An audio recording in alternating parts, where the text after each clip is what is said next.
Namaste. Namaste, Rajiv. Namaste. I want to introduce to my audience a very, very important guest. This is Dr. Satyanarayana Das. He runs the Jiva Institute. I'll give you a little background. He's been very important and influential in my work for at least a decade, probably longer. He's from the Vaishnava tradition. I will tell you a little bit about his background. He will explain more. And what is very unusual and very important quality is that he's dual. A practitioner with a lineage. He's a guru, a lot of disciples, and so he's in the Bhakti tradition. So it is not just theory, it is real lived experience as a teacher, great teacher, a great guru. At the same time, he has a doctorate degree. He's very rigorous in his writings and a preeminent scholar and thinker for the Jiva Goswami tradition. So I'm very honored to have you here. So tell us about the history of Chaitanya Mahaprabhu and Jiva Goswami. Chaitanya Mahaprabhu was born in West Bengal at a place called Nabadwip in 1486 of Common Era. And from his childhood, he was very unique and special. He was a very great student. In fact, when he was just about 16 years old, he was running his own school. In Bengal, this is called toll. Like gurus used to have their private schools and students are learning. His father was Jagannath Mishra, and his father died when he was young.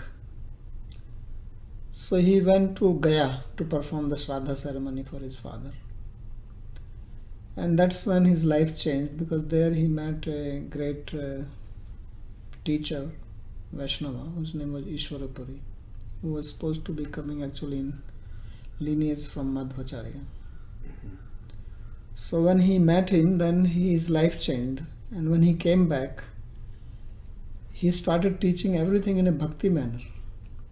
So all the students were a little confused. Even when he was teaching them grammar, he will speak about like Dhatu.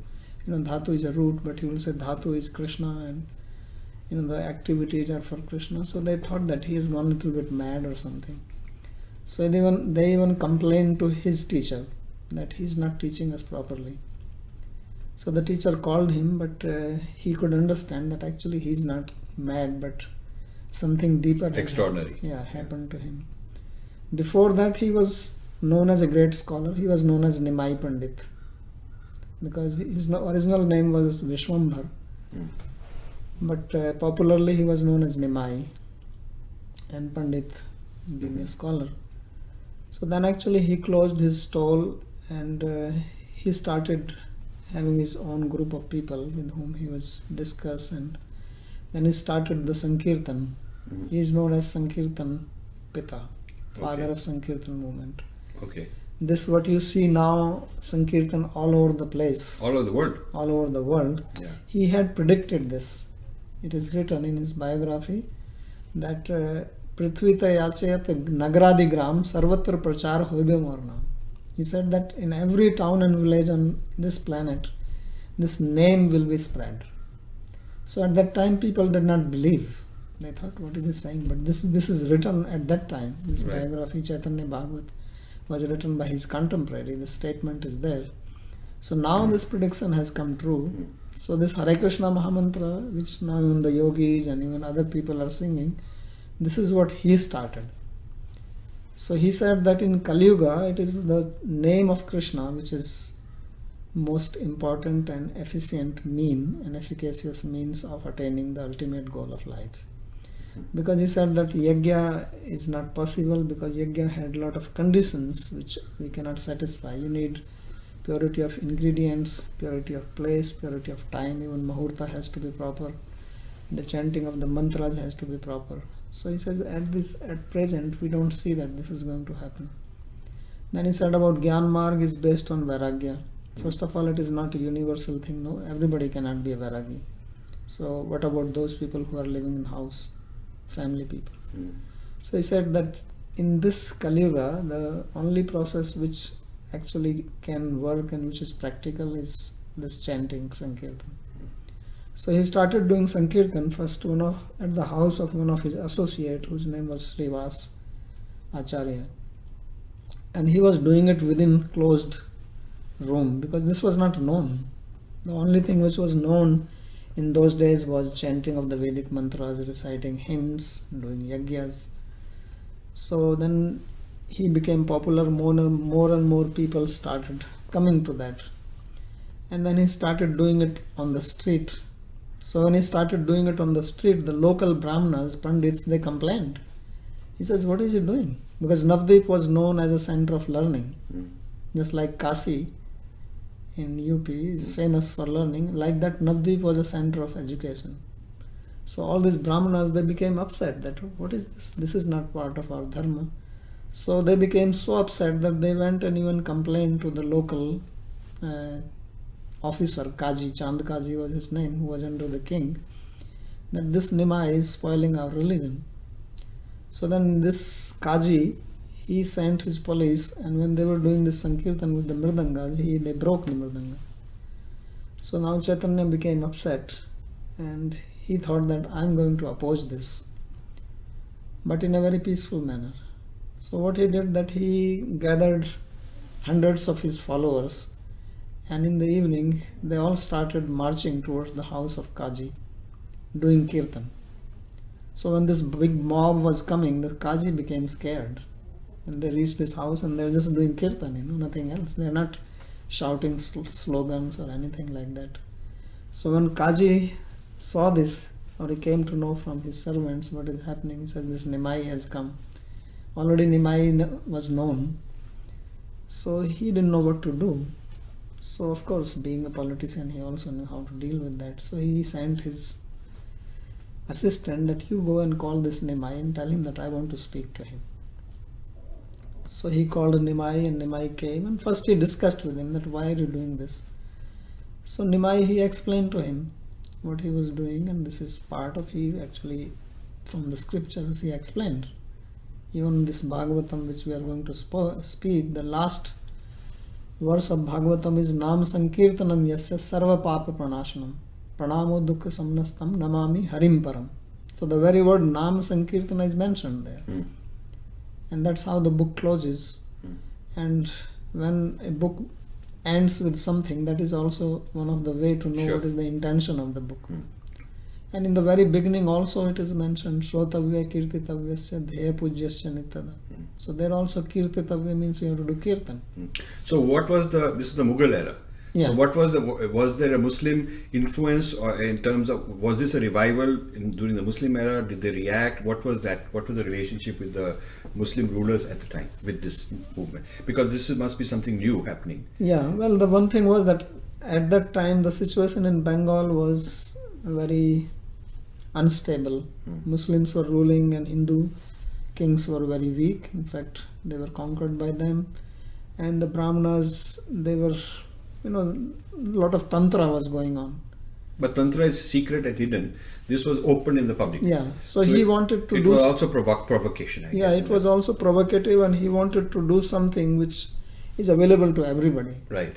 Not that some people are doing tantra, and Kali worship was being very prominent, and people were doing a lot of animal sacrifice.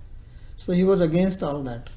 So he actually wanted to revive and also unite people, because Sankirtan also means congregation of many people coming together. Right. Now you earlier mentioned Madhava. So what is the relationship between that lineage and Chaitanya Mahaprabhu? So the relationship is that Ishvara Puri is supposed to have appeared, or at least he was initiated in the line of Madhvacharya. His guru was Madhvendra Puri, and above that the line. So would you say Chaitanya's ideas are part of the Madhava tradition? Well, the ideas I cannot say that they are. Because one of the things I want to compare is when you talked about, when we discussed Jiva Goswami, a comparison with Madhava would also be a good idea. Right. Yeah? So we'll do that. I think you can say that something is, I don't think that Chaitanya Mahaprabhu really took teachings of Madhava or did anything. He actually started something his own, but at the same time he was associated with the lineage. Okay. So that means we can say that he was like a branch of Madhava, but he did something unique. Right. So that gets us going on the discussion on Chaitanya Mahaprabhu. So how does Jiva Goswami come into play? So how Jiva Goswami comes into play is to continue that story, that after that, he became popular. He convinced Chandkaji that he's right, and Chandkaji actually passed an edict that nobody should stop the Sankirtan, and he himself became influenced by him. So that is the birth of the Sankirtan. That is the birth of Sankirtan. Very important. Yeah. So, but then what happened that since Nimai was just a Grihastha, and in India, usually the sannyasis, they are respected. Right. So people were still, like having some kind of grudge against him. Right. And especially some kind of envy also comes. After all, he's a young fellow becoming so popular. There are many senior Pandits living there. So he realized that if I have to really establish my movement, then I must take sannyas, because then only people will have me as an authority. So then he was young, he was only 24, and he told his wife, and that this is what I'm going to do. Of course, wife first was not happy, but she said that if this is going to help the humanity, then I'm willing to sacrifice for this cause. So then one day he just left home and he took sannyas from Keshava. And then he, as a sannyasi, he met his mother. Did not come home, but there was another of his associate whose name was Advaitacharya, in a village called Shantipur. So his mother came to see him, and she of course was crying, because Chaitanya Mahaprabhu was very beautiful. He was 6 feet 7 inches tall, very nicely built.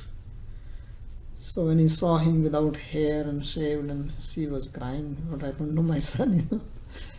So then Chaitanya, he asked that, what do you want me to do? So she said that at least don't go too far away, you be in Jagannath Puri, so that at least I will get news about you, because people from Bengal usually go to Puri to have darshan of Jagannath ji. So he made his base at Jagannath Puri, and there he became also popular, because as I think yesterday I was telling this incident, when the very first day when he came and he went to Jagannath temple and he saw the Lord Jagannath, which is a form of Krishna, then he fell on the ground.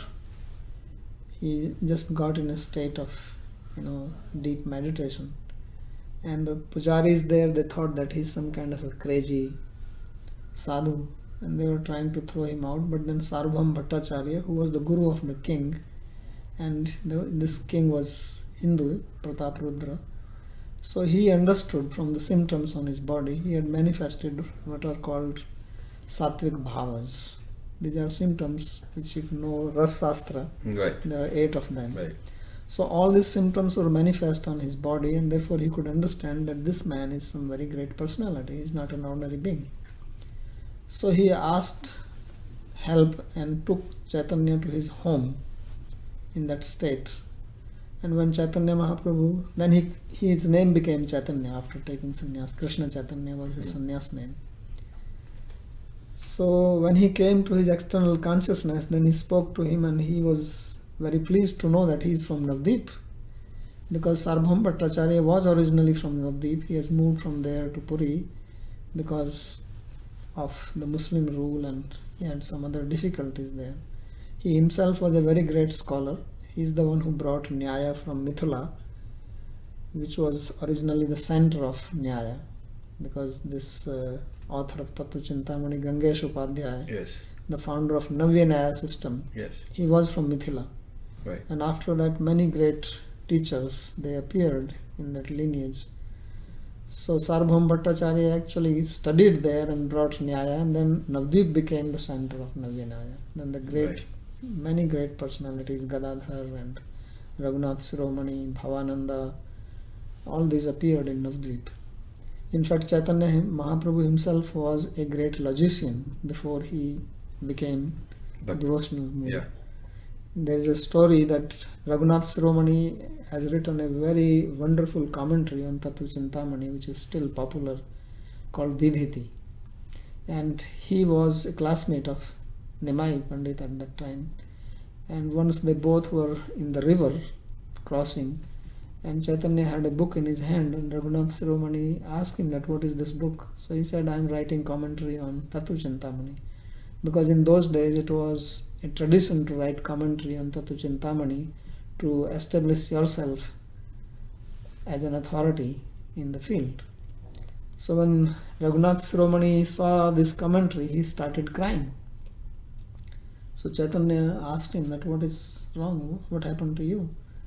So he says, well, I am also writing commentary, and I thought that my commentaries will become world famous. But when I see your commentary, then they are pale in front of that. So Chaitanya said that, don't worry. And he took the book back, and he said, your commentary will be world famous, and he put his book into the Ganges. So he then became very popular in Puri, and he is the one who started this Sankirtan now in front of Jagannath Rath Yatra, which is still a tradition. So at that time all the people from Bengal used to come and see him there, and they used to do Kirtan. So Kirtan became very popular there. But his mission was not only doing Kirtan, that he wanted that common human being and normal person, they do Kirtan, but he also wanted to establish the philosophy behind it. So then he selected two persons whose name were Rupa Goswami and Sanatana Goswami. And Rupa Goswami was Jiva Goswami's uncle. Yeah. So these and two Sanatana brothers, were brothers. These two brothers, they were living in village Ramkeli, and they were actually ministers in the Muslim king. So he met them, and they became very influenced by him, and they said that we want to be in your service. So he ordered them that you don't be here, you go to Vrindavan. And then he asked them that your job there is to write scriptures, and he trained them. He personally trained these two people, and to establish places of worship and discover the lost places of Krishna Lila. So these three jobs he gave to them. So these people, they came there, Rupa Goswami, Sanatana Goswami, and later on some other people joined them, including Jiva Goswami. So they are known as 6 Goswamis of Vrindavan. And all the old temples in Vrindavan, whether it is temple of Radha Govinji, Radha Madan Mohan, Radha Damodar, Radha Raman, Radha Syam Sundar, they were all built by these Goswamis. So this, what you see Vrindavan now, was actually revived by them. Radha Madan Mohan. We need to revive it again. Right. So which is what you have to do. You are doing. Yes. I'm making an effort. Yes,